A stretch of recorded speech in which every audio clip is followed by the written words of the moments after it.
Hi. ఈ వీడియోలో కొంచెం ఇంట్రెస్టింగ్ అండ్ కాంట్రవర్షియల్ టాపిక్ ఒక దాని గురించి మాట్లాడదాం.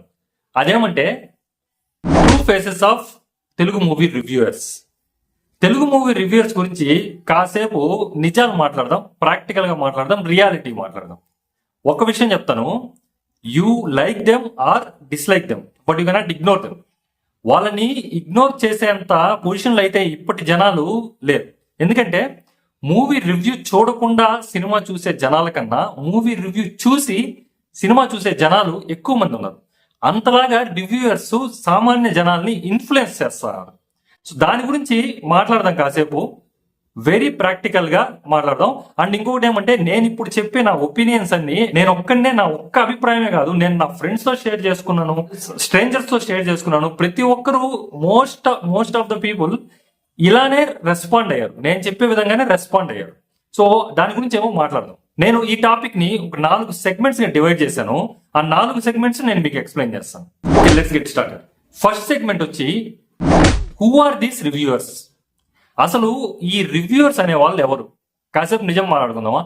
వాళ్ళు ఏమన్నా దైవాంశ సంభూతులా, లేకపోతే ఆకాశం నుంచి దిగి కింద పడ్డోళ్ళ, లేకపోతే దేవుళ్ళ? రియల్ గా మాట్లాడితే వాళ్ళు నీలాగా నాలాగా సామాన్యమైన జనం. ఫర్ ఎగ్జాంపుల్, నువ్వు నేను ఒక మూవీకి వెళ్ళాం, ఒక మూవీకి వెళ్ళి బయటకు వచ్చాం. అయిపోయిన తర్వాత వచ్చిన తర్వాత ఆ సినిమా నీకు నచ్చలా, నాకు నచ్చింది, మన ఇద్దరం మాట్లాడుకుంటాం, ఇంటికి వెళ్ళిపోతాం. That's it, that's over. But ఈ రివ్యూవర్ అనేవాడు ఏం చేస్తాడంటే, సినిమా చూస్తాడు, బయటకు వస్తాడు, వెళ్ళి యూట్యూబ్ లో కూర్చుంటాడు, యూట్యూబ్ లో ఒక వీడియో తీస్తాడు. తన అభిప్రాయాన్ని జనరలైజ్ చేసి మాట్లాడడం ఎంతవరకు కరెక్ట్? మన ఇద్దరం చూసిన సినిమాని నీకు నచ్చలేదు, నాకు నచ్చిందంటే, తను తనకు నచ్చని సినిమాని లేకపోతే తనకి నచ్చే సినిమాని కంప్లీట్ గా జనరలైజ్ చేసి మాట్లాడడం ఎంతవరకు కరెక్ట్? అండ్ ఇంకోటి ఏమంటే, వాట్ ఆర్ దేర్ క్వాలిఫికేషన్? వాళ్ళ క్వాలిఫికేషన్ ఏంటి అసలు? అంతలాగా ఒక సినిమా మీద ఇన్ఫ్లుయెన్స్ చేసేంత క్వాలిఫికేషన్ వాళ్ళకి ఎవరు ఇచ్చారు? అసలు ఏం క్వాలిఫికేషన్ ఉంది? పెద్ద నోరా, లేకపోతే 100 లక్షల సబ్స్క్రైబర్సా, లేకపోతే సినిమా మీద ప్యాషనా? మీరే ఆలోచించండి. మీకు బాగా నచ్చిన సినిమా ఏదైనా రివ్యూవరు చండాలంగా ఉంది, దరిద్రంగా ఉంది అని చెప్పి రివ్యూ చేస్తుంటాడు. అలాంటి సినిమా ఏదైనా ఉంటే ఒకసారి కామెంట్ చేయండి. Next segment number 2, the types of reviewers. ఈ సెగ్మెంట్ నాకు బాగా ఇష్టమైన సెగ్మెంట్. నేను టైప్స్ ఆఫ్ రివ్యూవర్స్ ని 5 టైప్స్ గా డివైడ్ చేశాను. ఈ 5 టైప్స్ ఏమిరా అంటే, number 1, fan boy or fan girl. వీళ్ళేమంటే, ఒక సినిమాకి వెళ్తారు, ఆ సినిమాలో హీరో అయినా హీరోయిన్ అయినా లేకుంటే డైరెక్టర్ అయినా వీళ్ళ ఫేవరెట్ అయి ఉంటారు. సినిమా చూసి బయటకు వచ్చిన తర్వాత రివ్యూ ఇవ్వడం స్టార్ట్ చేస్తారు. ఏమని ఇస్తారంటే, కంప్లీట్లీ పాజిటివ్ గా ఇస్తారు. మీకు ఆ సినిమాలో స్క్రీన్ ప్లే బాగాలేకపోయినా, సాంగ్స్ బాగాలేకపోయినా, సాంగ్స్ పిక్చరైజేషన్ బాగాలేకపోయినా, సాంగ్స్ పొజిషన్ బాగాలేకపోయినా, ఏది బాగాలేకపోయినా అంతా బాగుందని చెప్పి రివ్యూలు ఇస్తారు. ఇలాంటి రివ్యూస్ చాలా డేంజర్. ఎందుకంటే వీళ్ళలో హానెస్టీ ఉండదు. ఒకవేళ నువ్వు ఫ్యానే అయినా కూడా నువ్వు రెస్పాన్సిబుల్ గా సినిమా ఎలా ఉందో అలానే చెప్పాలి. అండ్ నీ ఒపీనియన్ మాత్రమే చెప్పాలి, జనరలైజ్ చేయకూడదు. That is my important intention. ఇలా మీకు తెలిసిన రివ్యూవర్స్ లో ఎవరైనా fan boy or fan girl reviewer ఉన్నారేమో కమెంట్ చేయండి. Number 2, pseudo intellectuals. వీళ్ళు షేక్స్పియర్ డ్రామా, షేక్స్పియర్ నవల్స్ చదివేసి కంప్లీట్ లాజిక్ తో సినిమా ఉండాలి. నేను ఒక విషయం చెప్తా, రియాలిటీ మాట్లాడదాం. ఫక్త్ తెలుగు కమర్షియల్ సినిమాలో లాజిక్ ని వెతికినంత దారుణం ఇంకేమైనా ఉంటుందా? అంత లాజిక్ వెతికితే ఒక కమర్షియల్ సినిమా అసలు స్టార్టింగ్ లోనే అయిపోవాలిగా. స్టార్టింగ్ లోనే హీరోయిన్ ని హీరో విలన్ ని చంపేస్తే అయిపోతుందిగా సినిమా. క్లైమాక్స్ వరకు ఎందుకు వెయిట్ చేయడం? ఈ లాజిక్ లో మాట్లాడతారు కొంతమంది రివ్యూవర్స్. నేను ఈ మధ్య ఒక రివ్యూ చూశాను. ఆ రివ్యూలో ఏమంటే, ఐ థింక్ సలార్ సినిమా గురించి అనుకుంటా, విలన్ ఉంటాడు, ప్రభాస్ ఉంటారు. విలన్ దగ్గర గన్ ఉంటది, ప్రభాస్ దగ్గర ఏముండదు. విలన్ గన్ ఎక్కువ పెడతాడు ప్రభాస్ చంపడానికి. సడన్ గా సలార్ సినిమాలో తను ఆ టాటూని చూపిస్తారు. టాటూ చూడగానే తను భయపడిపోయి వెళ్ళిపోతారు విలన్.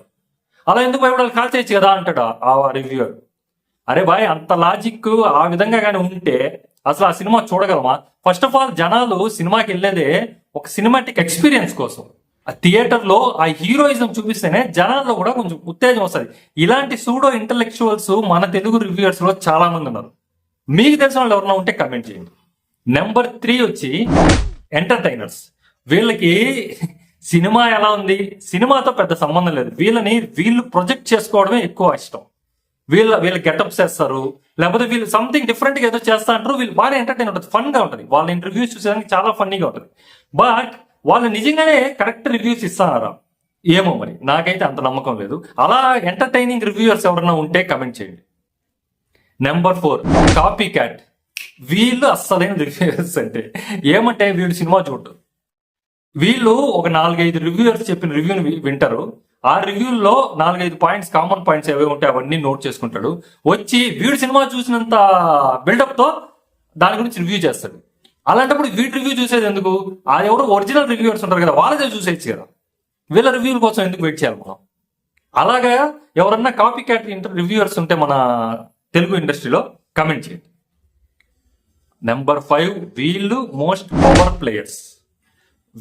వీళ్ళ ఉద్దేశం ఏమంటే ఒక సినిమాని నిలబెట్టడమా కూల్చడమా. నా ఒక్క వీడియోతో, నా ఒక్క 5-10 మినిట్స్ వీడియోతో నేను చెయ్యగలను అనే నమ్మకం ఉన్నవాళ్ళు. కానీ వీళ్ళు రెస్పాన్సిబుల్ గా ఉన్నారా? అంత రెస్పాన్సిబుల్ గా ఉన్నారా? ఒక సినిమాని కరెక్ట్ గా న్యూట్రల్ వేలో రివ్యూ చేస్తా ఉన్నారా? అలా అని మీకేమైనా అనిపించిందా?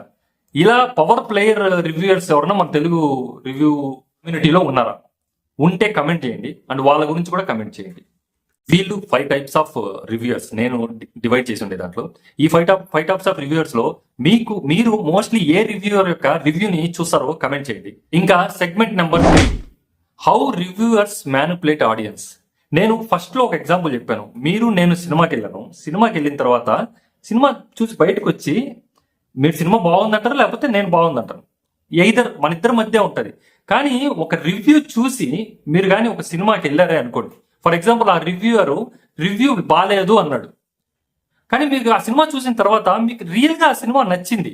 మీకు ఏం డౌట్ వస్తుంది? అసలు ఆ రివ్యూయర్ సినిమా చూసాడా లేదా? మేబీ ఆ రివ్యూయర్ చూడకుండానే చెప్తా ఉన్నాడా? అండ్ వాళ్ళు మనల్ని ఎలా మ్యానిపులేట్ చేస్తారంటే మీ ఒరిజినల్ ఒపీనియన్ ని కూడా బయటికి రాకుండా ఆ రివ్యూయర్ మనల్ని మ్యానిపులేట్ చేస్తారు. మనం ఇప్పుడు ఆ రివ్యూని 1,00,000 మంది చూసారనుకోండి, మనము ఆ రివ్యూయర్ కి ఆపోజిట్ లో మాట్లాడితే మనల్ని పిచ్చోడు అనుకుంటారేమో అని చెప్పి మనం మన రియల్ ఒపీనియన్ ని బయట పెట్టాం. So that is how they managed, that is how they manipulated audiences. Segment number 4 why you shouldn't believe Telugu movie reviewers and what should you do instead of that.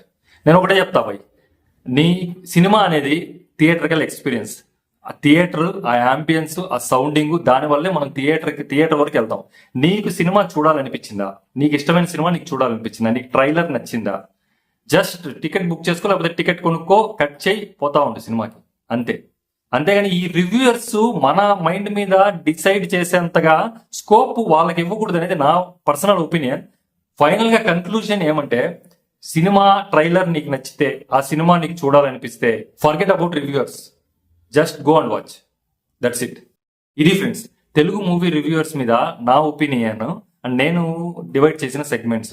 ఈ సెగ్మెంట్స్ లో మీకు ఏ segment correct గా అనిపించింది and ఏ type of reviews మీరు చూస్తారో నాకు కమెంట్ చేయండి. అండ్ ఈ వీడియో కనుక ఎక్కడైనా మీకు వర్త్ అనిపిస్తే ప్లీజ్ లైక్ చేయండి అండ్ మీ ఫ్రెండ్స్ కి షేర్ చేయండి. ఇలాంటి వీడియోస్ ఇంకా చూడాలి అనిపిస్తే సబ్స్క్రైబ్ చేసుకోండి. Thank you.